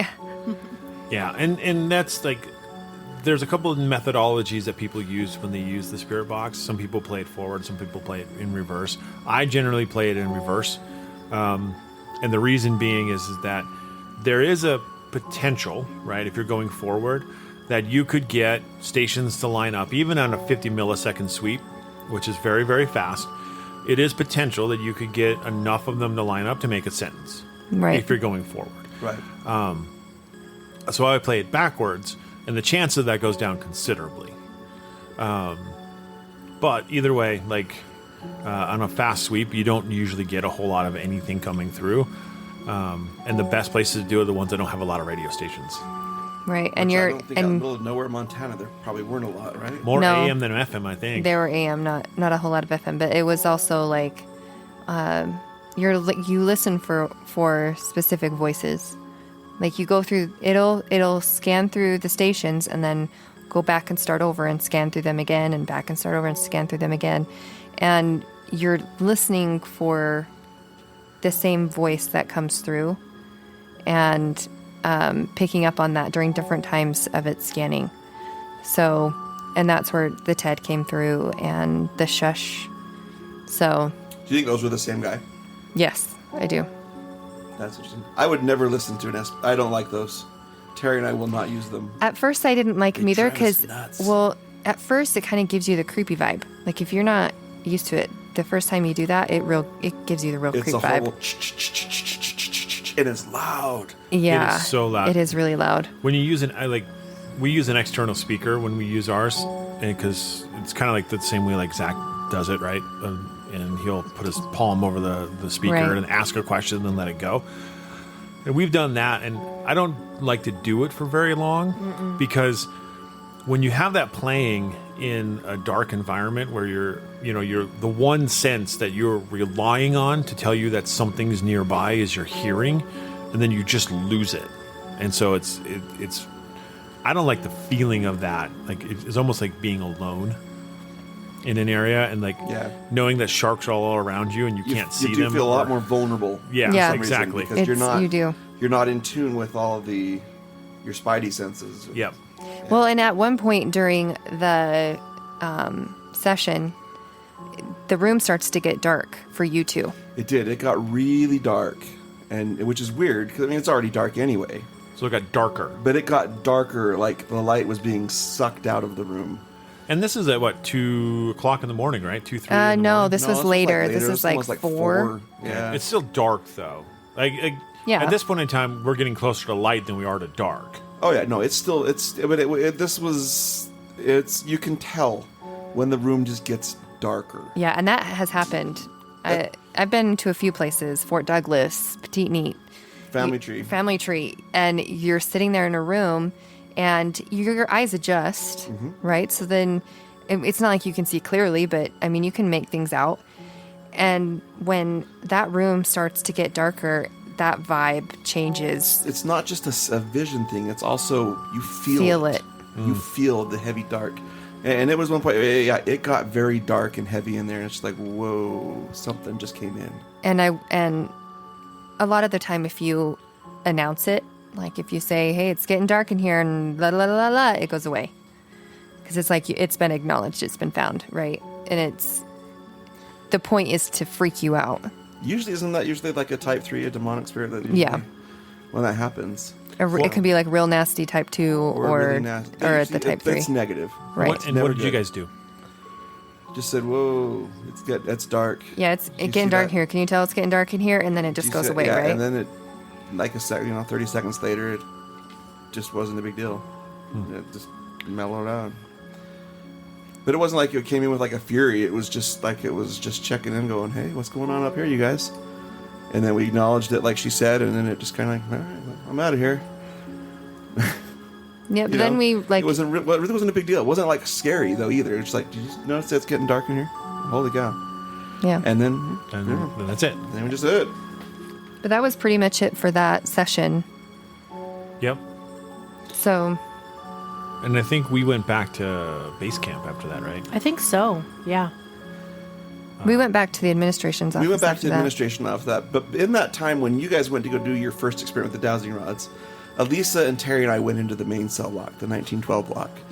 and we were there. And first we went up to that 4th level there, right in front of the devil worshiper. You can read about him online. But we stopped. I mean, we stopped right by the first, or maybe it was the 2nd cell. And I was like, let's put a REM pod here. So we put the REM pod right in front of the cell, the open cell. And then we went down probably to the 8th or 9th, maybe even the 10th cell down the row. And while we were standing there talking, and this was like where I said that devil worshippers where we stopped. And the REM pod kept going off down in front of that first cell down there. Mm-hmm. Which is awesome, because that thing never really works well for me. It's like, really, was it or was it not? And that was me. And it was really cool because like it would go off and then we were like, hey, can you step back from it again? And it would step off and then it would come back towards, it would just kind of on command. It was definitely on command the entire time. Yeah. And it would, okay, that's great. Thanks for being there. Will you step away from it? And it would let off. And then, okay, great. Could you come back to it? And it was really cool. Yeah. There was even one time where we let it go for a while, thinking, okay, well, let's see if it will just go off, and it didn't. So it was still going, and so we're like, okay, can you turn that off? And then, boom.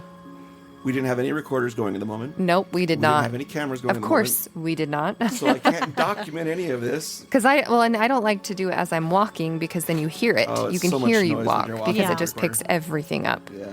So. We also, after that, we went down to the other side on the first floor, and there's a famous inmate named Turkey Pete. Oh, Turkey Pete. That's right. We all ended up down there together. Yeah, you guys came over there. And they were still up on the catwalk. It was before you guys took Elisa over to do her attempt with the dowsing rods in the grave. But over there in Turkey Pete's, in front of his cell, we all kind of set up chairs. We were just kind of chilling over there, just relaxing. Josh was sitting down on the floor, and it was really peaceful. It was crazy how peaceful it was and just comfortable.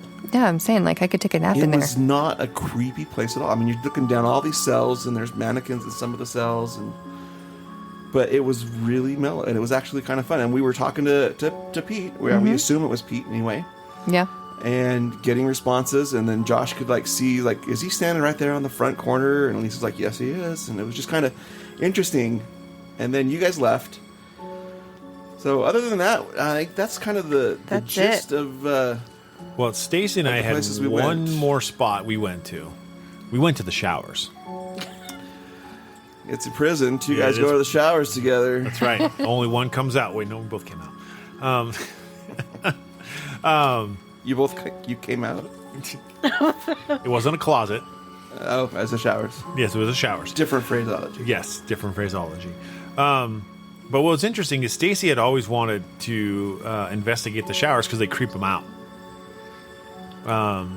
Even in the daylight. He's like, they've always creeped me out. I'm like, why? He's like, I don't know. So we ended up doing a dowsing rod session in there. And that was interesting.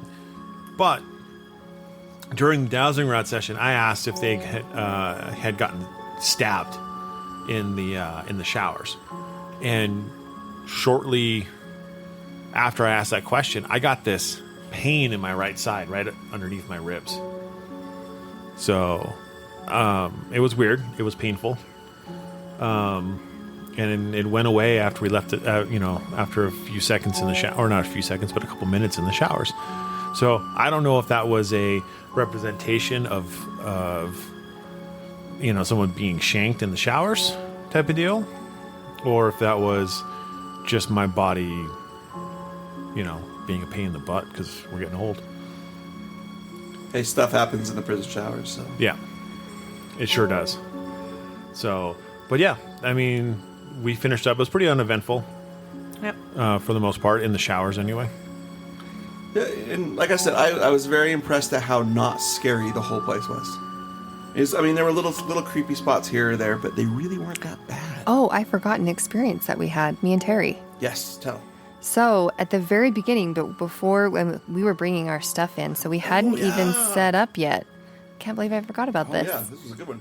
So Terry and I, we were walking in to where we were going to set up. We were outside walking to the inside, and when you walk through the doorway, you can go to the right and go down a ramp, or you can go straight and go down the stairs. So Terry and I went straight, went down the stairs, and she's about halfway down the stairs. There's not that many, 10, and I'm second step down, and we hear a doof. And we're like, what is that? I thought Terry was going to, what, she tripped or something or whatever. So I'm like, was that you? And she's like, did you hear that? I'm like, yeah, I thought that was you. And she's like, no, it wasn't me. I knew it wasn't me. So we're trying to figure out where this came from. So I went back and started trying to, recreate that sound. And if you go to the top of the stairs, if you bang on it, it makes kind of this hollow sound of you're stepping on. It's like a big steel plate type of a thing. Yeah, with a carpet on top, right? Yeah. So we got. Is there a carpet on top of that? It seems like it.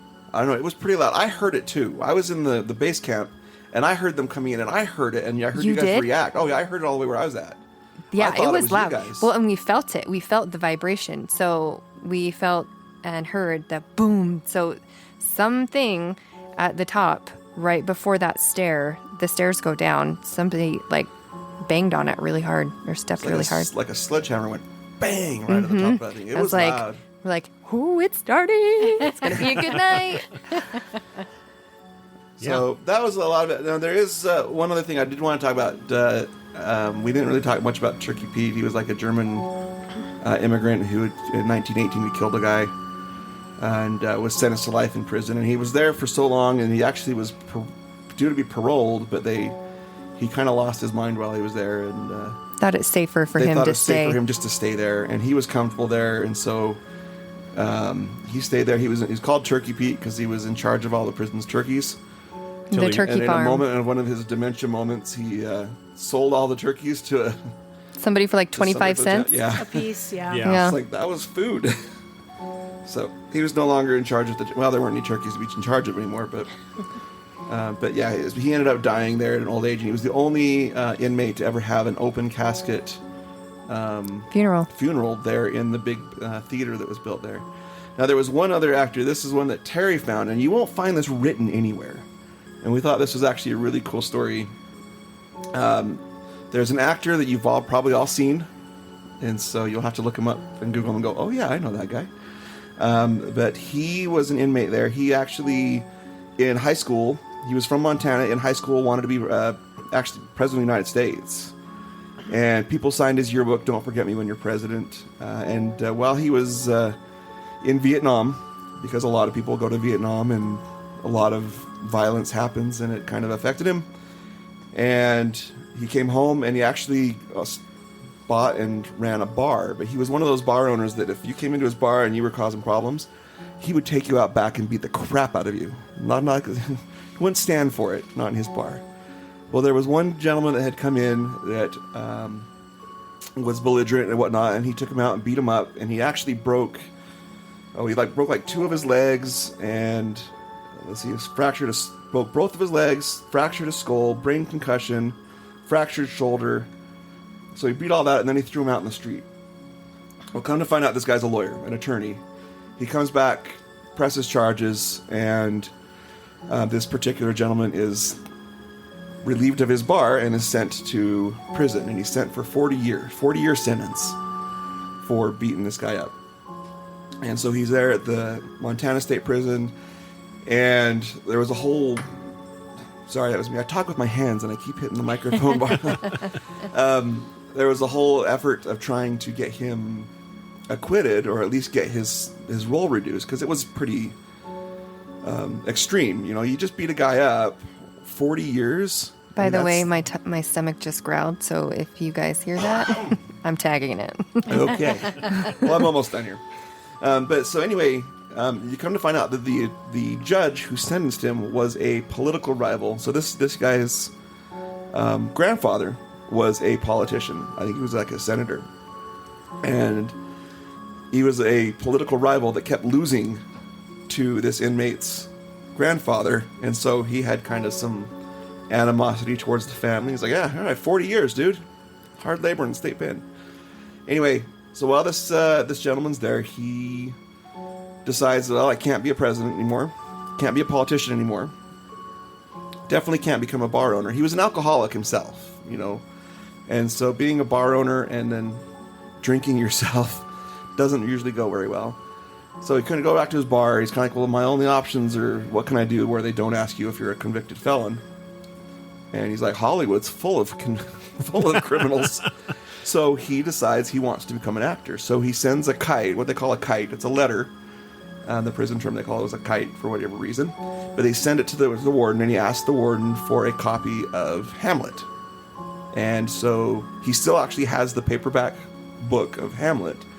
And that's where he determined he wanted to be an actor. He actually did some acting there, and eventually he did get out. He only served a few years over that time. Because didn't he get out for good behavior and they reduced the sentence? It seems like everybody gets out of prison fairly quick. Yeah. You know, you're sentenced to 99 years and you serve 3. You know, it's the way the system works. But at any rate, so he goes on and becomes it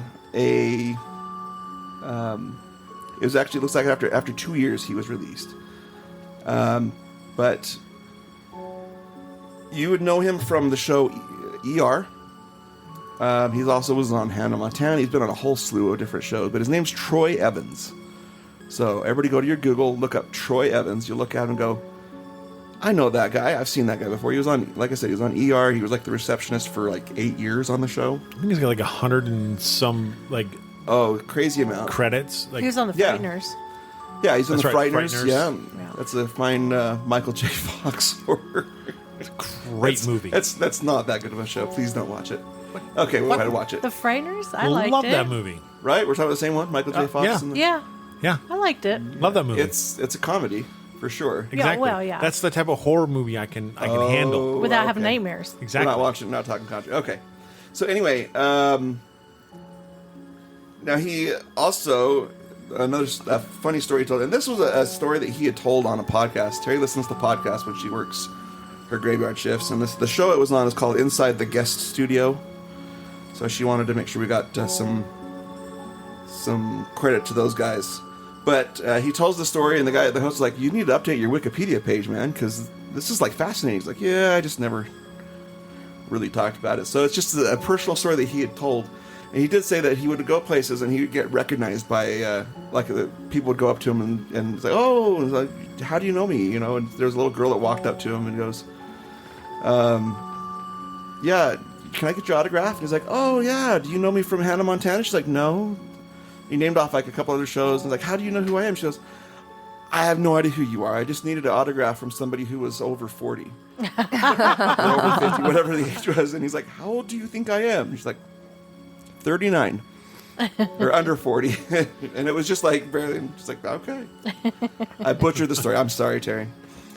But anyway, it was an interesting story from a person who actually served there as a prisoner. Now, one other thing on there, at least it reminded me of it. So I have a cousin who was adopted. And she was texting me while I was up there because I was making posts on Facebook. And she was like, I was born there. And come to find out, her dad was locked up there. Her mom was also locked up there. And she was born up there in Deer Lodge. And she doesn't know much about her parents other than that they were really not very good people. And she was like, I'm very grateful for my cousins who, my aunt and uncle who adopted her and gave her the life. But I thought that was really interesting. She's like, can you send me some pictures? And I'm like, really nothing to send pictures of here. It's a tiny town. But it was very interesting to find that out, when we were... So cool. Yeah. To have a connection like that. Yeah. Obviously, she's a little bit older than I am. But nonetheless, I digress. Well, we have gone on long enough. Do you guys have anything else you want to conclude with? Nope, that was it for me. I'm good. We have rambled. I'm sure Josh cut out a ton to bring this episode to you. Yeah. And we'll save it for future episodes. Anyway, thank you for listening. I hope you had fun. If you get a chance, please go to the Old Montana State Prison. Go take the tour during the day.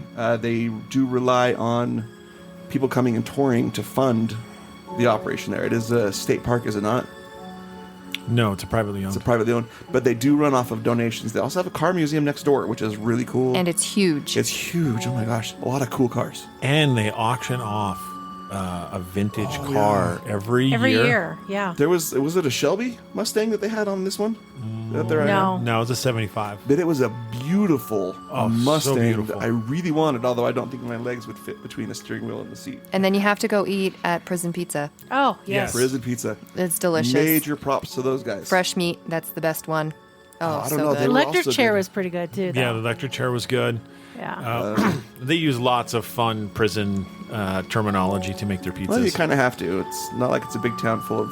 I think it'd be on the tourist dollar. Yeah. Yeah. And they're right next to the prison, so it does help. So go check them out. And then other things to check out, go check out our Facebook page. You can find us at Cold Spot Paranormal Research on Facebook. Yep. Yeah. You can also find us on Instagram at coldspot_paranormal_research. Yes.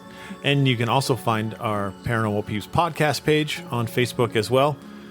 We will be posting our EVPs and those pieces of evidence on there, so you guys can come check it out. As well as some pictures on the Cold Spot Paranormal. I think there's already some Research on page. there, isn't Yes. there? Do we have that team picture we took yet?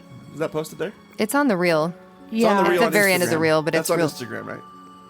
Yes. Yeah. Yeah. Yes. But I'll post some. I took a ton of pictures of the Yeah. prison. And so we'll post some more pictures and some fun stuff in there. So until we see you next time. Stay ghosty, my peeps.